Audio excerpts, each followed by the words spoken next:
Good morning guys! Ngayong umaga, dito tayo sa may taniman natin. At kung nakikita nyo, itong mga ubas na to, ito yung ating red cardinal na after nating ipinruning nung nakaraan. So ayan, nagkaroon ulit siya ng mga bagong sanga. So ngayon, andito tayo para maggawa ng panibagong video at eksperimento kung effective nga yun. Bali ito guys, yung gagawin natin na to na style ng propagation o pagpaparami ng ng ubas, kung paano siya pagpapaugat na gagawin. Napanood ko lang po ito sa sa YouTube po. So disclaimer po, hindi tayo ang nagpauso nito. So titignan lang natin kung effective nga ba yung ganun ding style, kung magiging maganda rin po yung kalalabasan o mas mapapadali natin yung pagpaparami natin sa kanila kaysa dun sa yung tinatawag natin na normal na cuttings, na pag nag-matured na yung sanga, puputulin natin tapos itutusok natin para magkaroon ng ugat. So ito, naka-attach pa rin siya dito sa pinaka mother plant natin.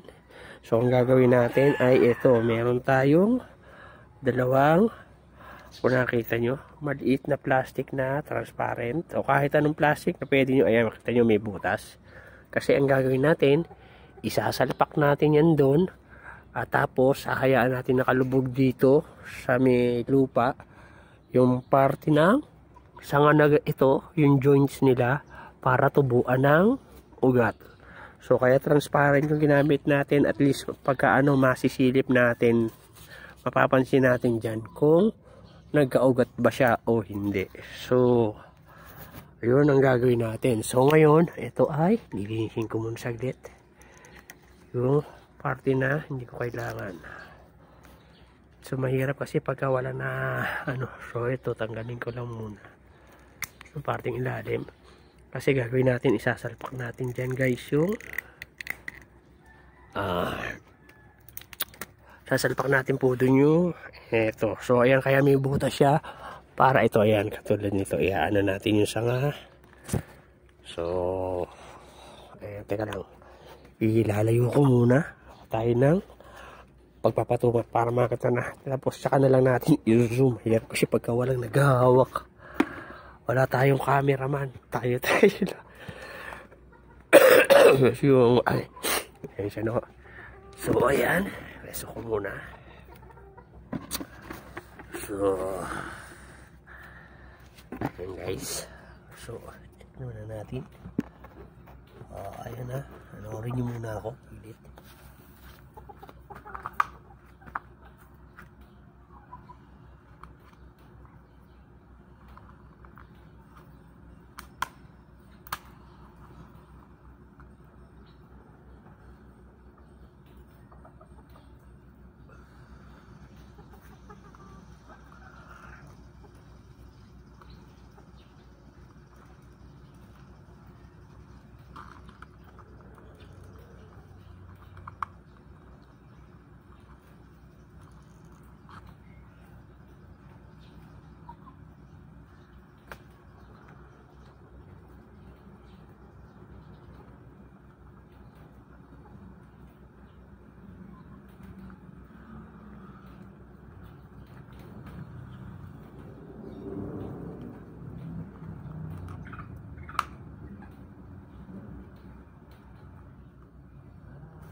So ayan guys, ito yung sample natin. Kasi yung isa pala lalagyan ko pala ng kabila pa na para kasi igigit na natin dito sila.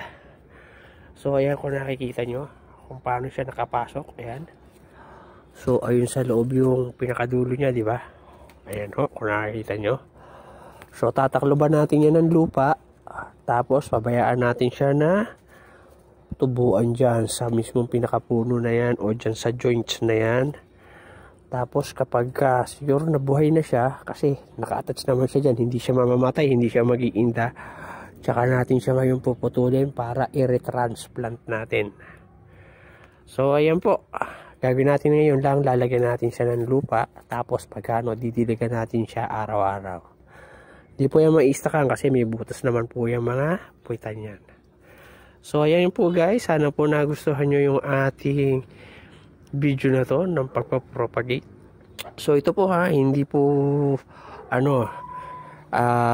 testingin lang po natin, hindi po yan, napanood ko lang din at try ko lang kung magiging effective siya na pagpapadami o pagpapatubo ng isang uri ng halaman, or kung paano padadamihin yung halaman na gusto natin.